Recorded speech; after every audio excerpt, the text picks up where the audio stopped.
Okay, so today's video is about classifying triangles. Now we're going to look at a few things today, but the main things we're going to focus on is learning how to classify triangles both by their size and by their angles.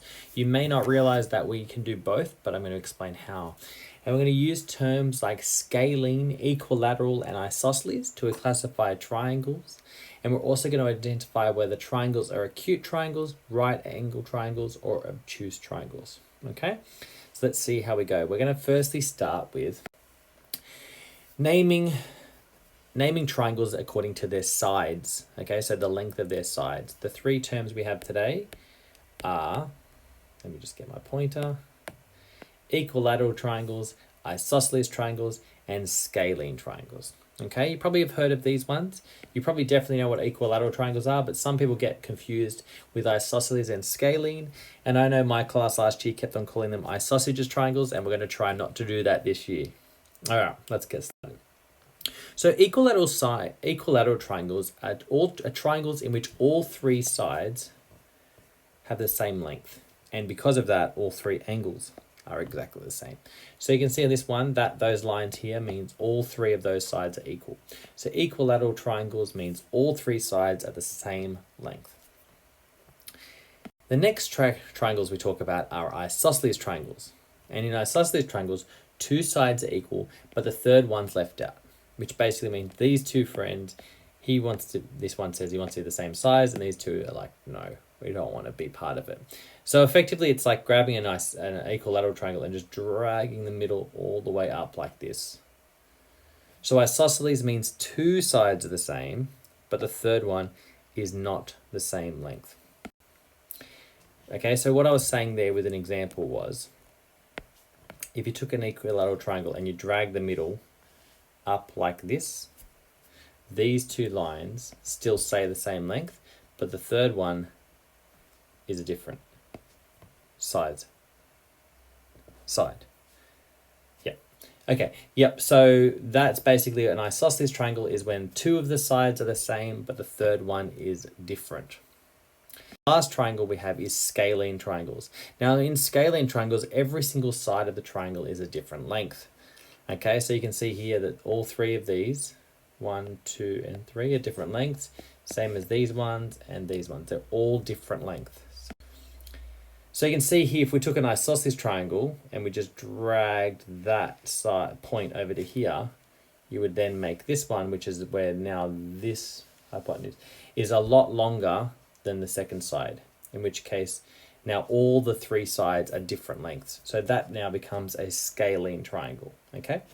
Now the way I'm going to get you to try to remember this is using etymology. Now I know that some of you have had me before, know that I talk about etymology a lot, but etymology is the study of words and where they come from.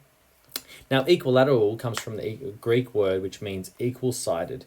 I don't know if we're going to necessarily even need to know that, because I'm pretty sure you guys all understand equilateral triangles, but it's the other two that we get confused with.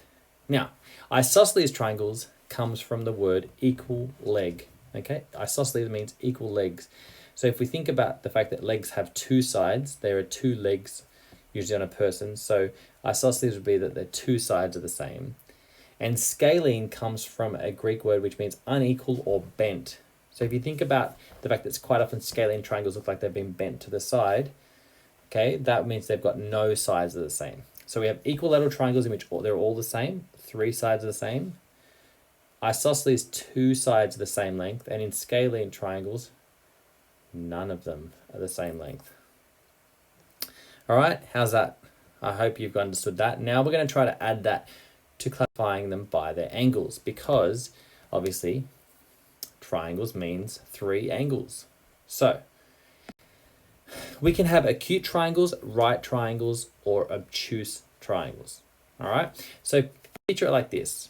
Once again, my beautiful drawing again. If we have an acute angle, a right angle, and an obtuse angle, okay, if we were to get a third, we were just going to fill it in like this and make them into a triangle. You can see now that this is an acute triangle. This one is a right angle triangle here. Sorry, let me get that. This one's an acute triangle. This one's a right triangle, and this one's an obtuse triangle. Now, if we try to count how many acute angles there are in these shapes, you'll see something quite interesting. In a right angle triangle, there is 2 acute angles.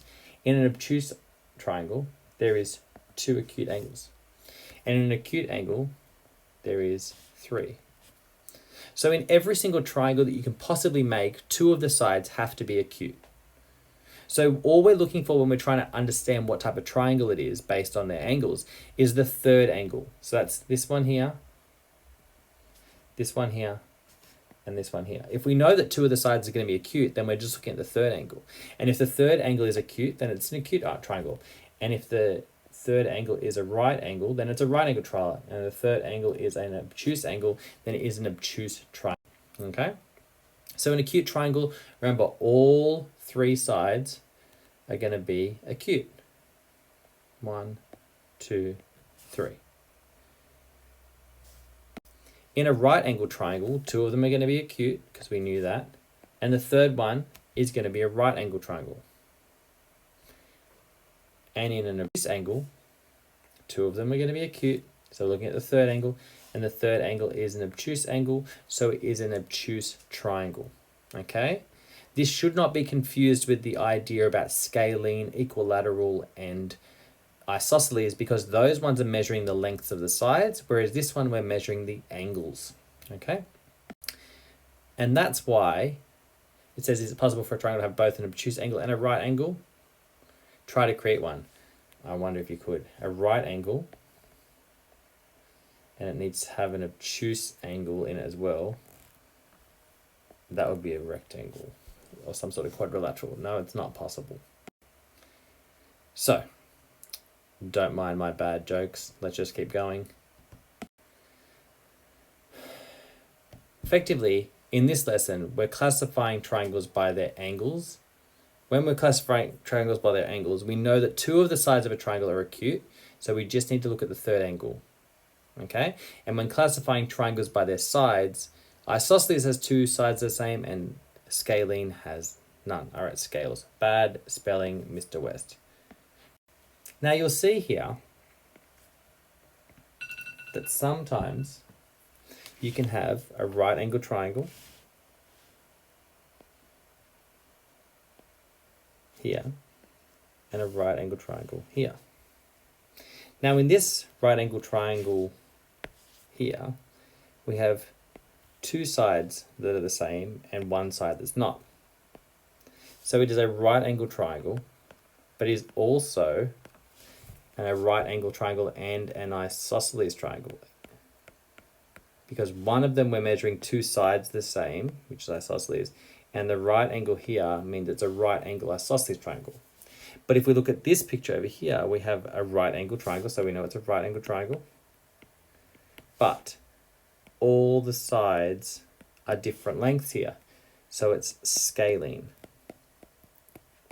So just because you have a right angle triangle here and here, that doesn't necessarily mean they are both the same sort of right angle triangle, because once again, this one has 2 sides that are the same, so it's an isosceles right angle triangle, and this one has no sides that are the same, so it's a scalene right angle triangle. So remember, when we're classifying triangles, we can either classify them by their angles or by their size. Now their angles is acute, right, and obtuse. And their size is equilateral, isosceles, and scalene. Okay, so that's the 2 different ways we classify triangles. We're going to do some more work on this over the next few days, but I hope this has helped. Thank you.